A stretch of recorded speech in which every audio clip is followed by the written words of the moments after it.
Hello, my name's Paul Barber and I'm from the John Roan School in Greenwich. I think the thing I've enjoyed most is actually having to rethink what we assess.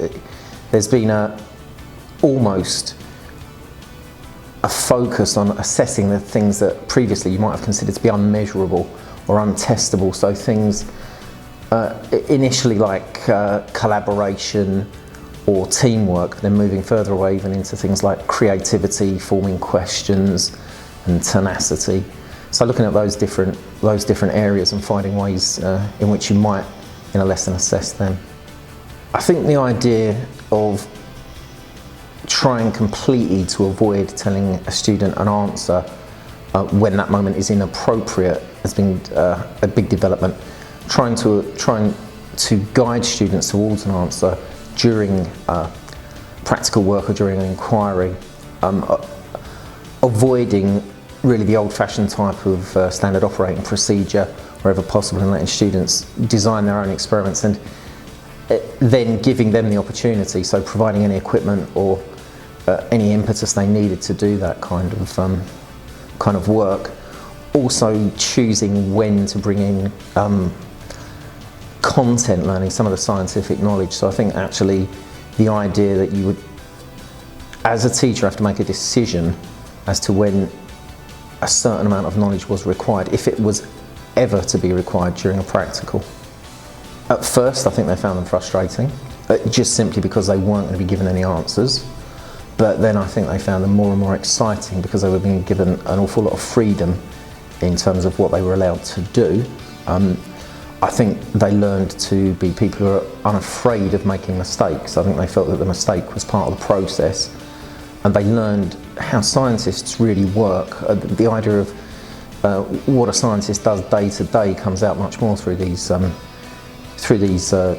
inquiries. Just because if it doesn't work right first time, you don't throw your hands up. You just carry on going. You find another way. You find new equipment.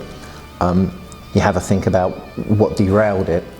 And assuming that you can give a suitable amount of time for that, I think the students really, really appreciate that.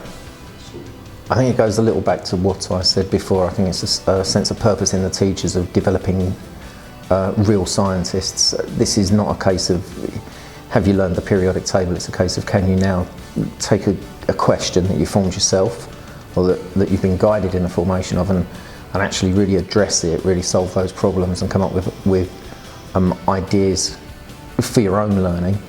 And honestly, to think about the resilience needed to be a scientist in the real world of science. So I'd encourage other teachers to do it just from that point of view.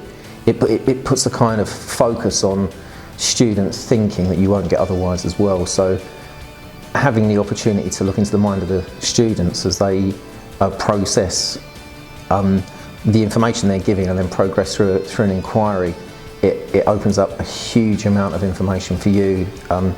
Misconceptions, yes, but also I think an awful lot of insight into what the kids can actually do, and there's a huge amount that they can do that's untapped and that otherwise we might not be able to get a look at. I think the challenges everybody faces in this will be kind of personalised, and we'll rely a little bit on style. I think it's never much been my style in a practical to tell students the answer, but when they're asking you question after question after question and trying to gain a little out of, to gain a little in the process of the practical, reforming questions, bouncing questions back to them, using everyone around the room as a resource, or attempting to bring other opinions is quite difficult. It's something you have to teach yourself, and you have to take time. You have to allow yourself some time to think about that. So often, I'm not going to tell you the answer, but you might want to think about this, is one of the routes that you might take. And I think the other challenge is that there are quite a lot of surprises along the way, so not much becomes predictable. You might find that students are attempting to incorporate all of the previous ways that they've learned and all the previous knowledge that they've learned into answering some of the questions and some of the challenges they're set, which is great, but you're trying to open their minds a little bit more. So in which case you're always being surprised. They're always coming up with things that you never thought they would do, and you've got then to try to to make opportunities for them to be able to achieve it, however that is, provide the equipment, provide the impetus. The last challenge is one of resilience for the teacher, because like all things, when you start first perhaps doing something like group work in your class, it doesn't necessarily work, it doesn't always come together, but you get to see quite a lot of eureka moments while you're doing this stuff. So if you're prepared to put in the time just to direct them, just to help them, just to guide them through the process a few times, you may be lucky and it may work absolutely the first time you do it and they may be hooked forever, but eventually they will be hooked if you give them enough opportunities, I think.